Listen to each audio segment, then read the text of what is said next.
Gloria al Señor, damos gracias al Señor por tantas bondades, por su misericordia, por su amor. Qué bueno es cantarle al Señor con el corazón, no solamente con los labios, sino también con el corazón. Santo Espíritu, cantarle al Señor, cantarle al Espíritu Santo, cantarle al Creador del cielo y de la tierra. Hermanos, le doy gracias al Señor por este tiempo. Estuve de vacaciones por 2 semanas, estuve de reposo por 2 semanas por una infección respiratoria. Ya estoy aquí nuevamente con ustedes. La verdad que esas son las vacaciones que uno nunca quiere, ¿no? Porque estar acostado, una persona cuando es activa y está acostado, la verdad que no es nada agradable. Y yo sentía ya que en la noche volver a acostarme otra vez, sentía que la cama ya me molestaba y dormía así como entre sentado y acostado. Pero le doy gracias al Señor, hermanos, todavía tengo algo de tos, por sus oraciones. Agradezco al Señor por las oraciones de cada uno de ustedes, por los que escribieron algún mensaje, los que pudieron llamar, los que pudieron visitarme en la casa, los que pudieron visitarme en la clínica también en el momento que estuve hospitalizado. Agradezco al Señor de verdad por cada uno de ustedes y la presencia del Señor, la presencia de la primera iglesia bautista San Antonio de los Altos se hizo presente en mi vida en estas 2 semanas que he estado ausente, digamos, de actividades de la iglesia, pero bueno, también orándole al Señor por cada uno de ustedes. De verdad que me siento muy contento, me siento complacido por esa cercanía de ustedes como iglesia y de verdad se respira y se siente ese aire familiar, porque somos una familia en el Señor. Por eso alabo y glorifico a Él. Yo creo que vamos a orar al Señor también por la salud de cada uno de nosotros. Conversaba hace un momento con algunas personas y realmente muchos estamos afectados de alguna manera u otra con alguna gripe, algún dolor de cabeza, alguna fiebre, algo, pero vamos a orar al Señor. Si es el caso de usted que tenga alguna dolencia, alguna situación de salud por la cual requiere oración en este momento, yo le invito a que se ponga en pie, o por algún familiar, alguna persona cercana a usted, vamos a poner este tiempo en manos del Señor.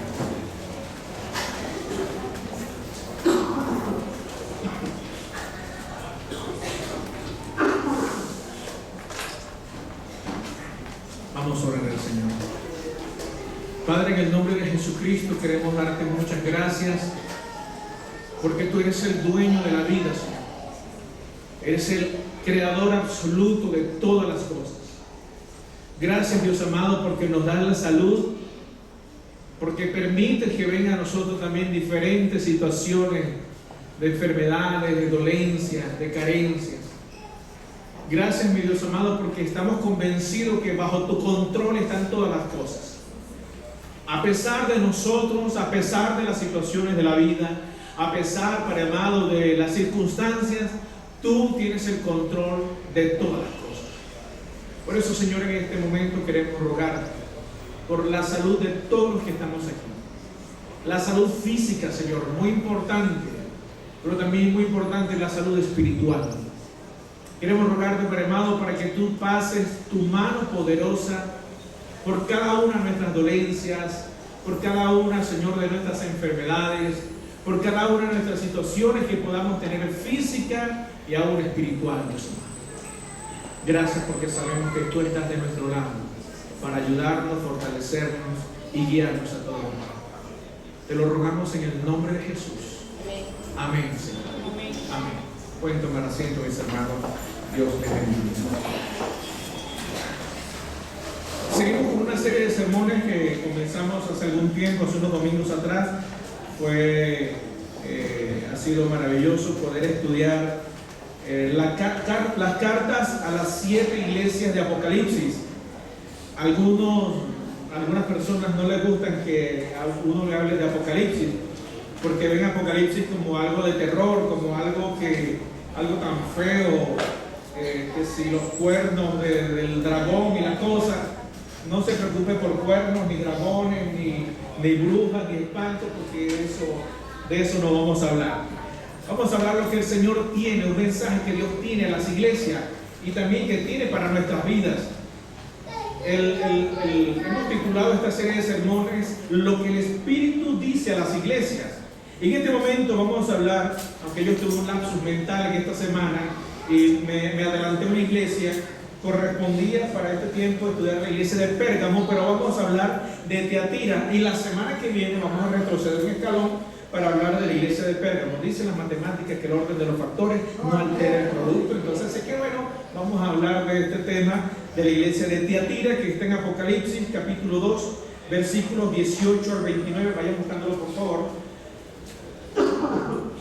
Creo que el sermón va a estar corto hoy. Las dos que tengo, hermanos. Esta agua la puedo utilizar, hermano. Sí. Gracias.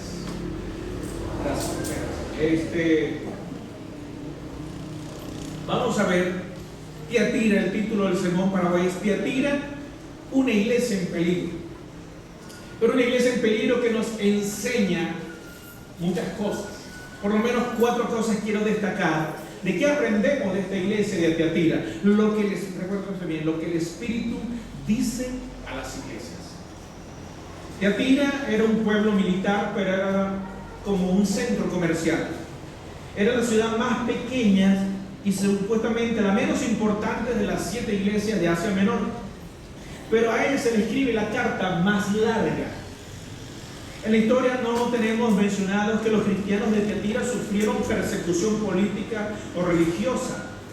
En Hechos capítulo 16, versículos 14 y 15, se habla de Lidia de Tiatira. Era una mujer vendedora de púrpura que era de la ciudad de Tiatira. Posiblemente se dice, se especula que ella fue una de las primeras personas que aceptó a Jesucristo en esa región. La importancia de la ciudad radicaba en que como centro comercial era de fácil acceso para llegar a la ciudad de Pérgamo, que era la ciudad, digamos, una de las más importantes, la capital de la región. No había en ella predominio de religión alguna, no era un centro de adoración de ninguna deidad griega o al César como en otras ciudades.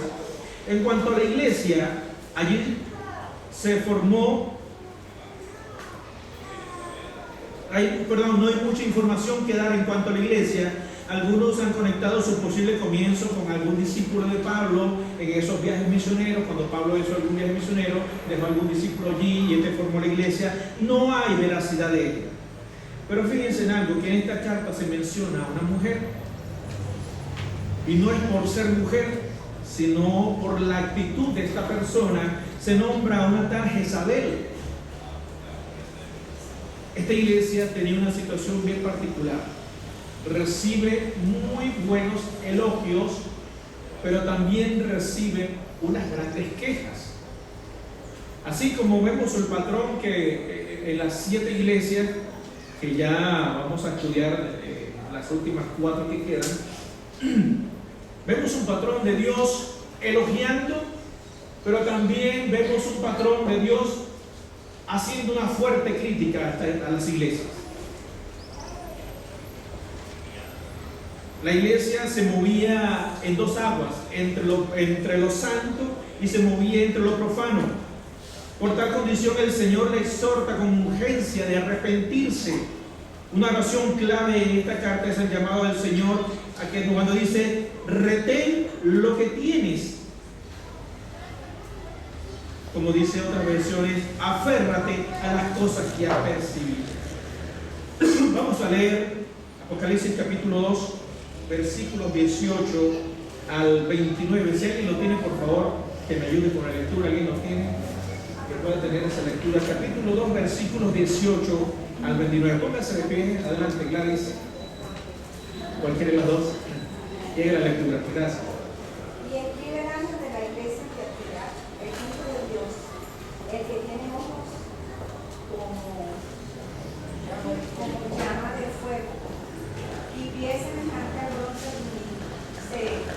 Yo conozco tus obras, el amor y fe y servicio y paciencia, y que tus obras posteras son más que las primeras.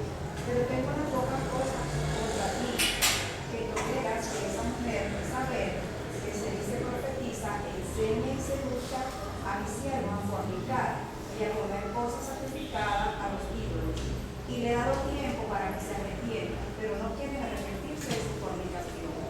He aquí, yo la pongo en cama y en gran tribulación a los que con ella adulteran, si no se arrepienten de las obras de ella. Y a sus hijos heriré de muerte, y todas las iglesias sabrán que yo soy el que escudriña la mente y el corazón, y os daré a cada uno según vuestras obras. Pero a vosotros y a los demás, que realmente admiran, a cuando no tienen esa doctrina, no han conocido lo que ellos llaman las profundidades de Satanás. Yo sí, no os impondré otras cargas, pero lo que tenéis, retenerlo hasta que yo venga. Al que venciere y guardar mis obras, yo le daré autoridad sobre las naciones, y las regirá con vara de hierro, y serán quebradas como base del farero, como yo también la he recibido de mi Padre. Yo le daré la estrella de la mañana. El que tiene oído, oiga lo que el Espíritu dice a las iglesias. Muy bien, gracias. Fíjense en algo. Es una iglesia que está en peligro, pero como le decía hace un momento, nos muestra que hay oportunidades. Como hemos escuchado, lo he escuchado en varias oportunidades de algunas personas que para el pensamiento asiático y sobre todo para el chino, el peligro significa dos cosas. Significa que hay peligro, por supuesto, pero que también hay oportunidades. Las crisis significan peligros, pero también que son cosas donde Dios o donde las circunstancias nos dan las oportunidades para crecer de alguna manera u otra. En primer lugar, aprendemos de esta iglesia que Dios reconoce nuestras cualidades. El versículo 10 dice así: y escribe al ángel de la iglesia en Tiatira, el Hijo de Dios, el que tiene ojos como llamas de fuego y pies semejante al bronce bruñido o bronce pulido, dice esto: yo conozco tus obras y amor y fe y servicio y tu paciencia, y que tus obras postreras son más que las primeras. Yo conozco tus obras. A Dios no se le escapa nada. Dios está pendiente de todas las cosas que nosotros tenemos, de todas las cosas como somos, de todas las cosas que hacemos y aún de las cosas que dejamos de hacer. Son las palabras del reconocimiento cuando Dios, Jesucristo, le dice a esta iglesia: yo conozco tus obras. Pero yo conozco tus obras pueden ir en dos vertientes. Puede ser como un reclamo, dice: yo conozco que no has hecho lo bueno. Pero en este caso Jesucristo le está diciendo: yo conozco que has hecho bien las cosas. Yo reconozco que las cosas que estás haciendo, le estás haciendo bien. Es la aprobación de aquel que se mueve en medio de los 7 candeleros, de aquel que camina en medio de las 7 iglesias. Es una gran noticia, hermanos, entonces saber de que Jesucristo es el que primero reconoce nuestras cualidades. Muchas veces nosotros estamos pendientes cuando la gente nos reconoce a nosotros, que cuando hacemos algo estamos pendientes de que la gente nos diga: qué bien lo hiciste, oye, te felicito. Y sobre todo cuando lo dicen en público: damos gracias a Dios por la vida de fulano tal que hizo tal cosa. Dice la Biblia que ya cada uno de ellos tendrá su recompensa. El elogio por eso es mismo. Pero qué importante es cuando Dios mismo reconoce nuestras capacidades y nuestras cualidades. Es de suma importancia reconocer en primer lugar que Dios reconoce el amor de esta iglesia. Él le dice: porque yo conozco tus obras. En primer lugar destaca una cualidad sumamente importante: y amor. Ese amor, primero en los Corintios capítulo 13 nos habla de la preeminencia del amor, nos habla de la superioridad del amor sobre todas las cosas, aún superior a los dones espirituales. Es una iglesia que se destacaba y se identificaba con el amor. Creía. Era una iglesia que se destacaba en el amor, y era algo que carecía precisamente la iglesia de Éfeso. En este caso vemos una iglesia que se preocupaba en amar al prójimo. Es una iglesia que se preocupaba en amar a la persona que tenía ahí a su lado. Es una iglesia que se preocupaba en amar aún a sus propios enemigos. Fíjense un momento. El amor Más que un sentimiento, el amor es una persona. Nosotros decimos, bueno, pasa que yo siento amor por fulano, por fulano, por fulano. Cuando nos enamoramos de alguien es un sentimiento, pero este amor que presenta la Biblia se habla de una persona, se habla de Jesucristo mismo, porque dice, Jesucristo es amor, no es que tiene amor, Él es amor, por lo tanto el amor se personifica aquí en la palabra del Señor y es lo que manifiesta esta iglesia a los demás, un amor a través de Jesucristo. Cuánto amor nosotros necesitamos dar y cuánto amor también necesitamos recibir. ¿Saben que cuando el hombre se enferma, las gripes que nos dan a nosotros son gripes de hombre? En serio, no son gripes de muchachos, son gripes de hombre, Alejandro, que nos tumban, nos ataquean contra el piso. Pero qué bueno es cuando alguien está ahí a tu lado y te consiente, te da la sopita, esas cosas. Y bueno, gracias a Dios por mi esposa que siempre estuvo pendiente de mí, a unos niños también. Qué importante es poder recibir el amor de alguien. Pero qué importante es en el amor también dar ese amor que otras personas necesitan. Temprano hablaba con un hermano acá y hablábamos del tráfico. Y no escapamos, hermanos, de las colas, y no escapamos de los motorizados, con el perdón de los motorizados que están aquí también. Se les ama, se les respeta, pero también hay que reprimirlo en su momento debido. Pero es importante mantener una compostura de amor hacia esas personas también. Hace poco, en una de esas colas que se forman ahí en los hotel, que llevamos a los niños al colegio, y un motorizado quiso pasar por algo por donde no podía pasar y bueno, le dio el retrovisor del carro y yo no los he cambiado, los mantengo así rotos porque yo sé que voy a volver a comprar otro, entonces los mantengo así parapeteados y mi esposa se puso un poquito molesta y yo le digo, bueno, vamos a calmarnos porque más bien el hombre se molestó porque yo no le dejé el espacio. Pero qué importante es manifestar el amor a otras personas que carecen de amor. Y no solamente en el tráfico, que es donde más se evidencia, digamos, esa efervescencia de la actitud de muchas personas, sino en todo momento y en todo lugar. También a la iglesia se le conoce como una iglesia de fe. La obra del Señor se extiende cuando hay una iglesia que le cree a Dios. Hermano, lo he dicho en diferentes oportunidades de este púlpito y de las personas con las cuales he podido conversar. Una cosa es creer en Dios y otra cosa es creerle a Dios. Yo puedo creer en Dios y puedo tener un conocimiento de Dios, pero lo importante aquí no es solamente creer en Dios, sino creer lo que Él dice a través de su palabra. Lo que Él nos está diciendo a través de su palabra, creerle precisamente al Creador del cielo y de la tierra. Allí es donde se basa realmente si realmente yo amo a Dios y creo en Dios y le creo a Dios. Es una iglesia que le creía a Dios a pesar de las dificultades que pudo haber estado padeciendo, aunque no se mencionan, pero supuestamente la iglesia en el contexto de Apocalipsis estaba sufriendo alguna persecución. Quizás una en mayor o menor grado, pero estaba sufriendo algo de persecución. A pesar de eso, hermanos, esta iglesia le seguía creyendo a Dios. Nosotros como iglesia necesitamos seguir creyéndole a Dios. Y no solamente como iglesia, como individuos, yo necesito seguir creyéndole a Dios. Aún Dios sigue hablando y Dios se sigue manifestando.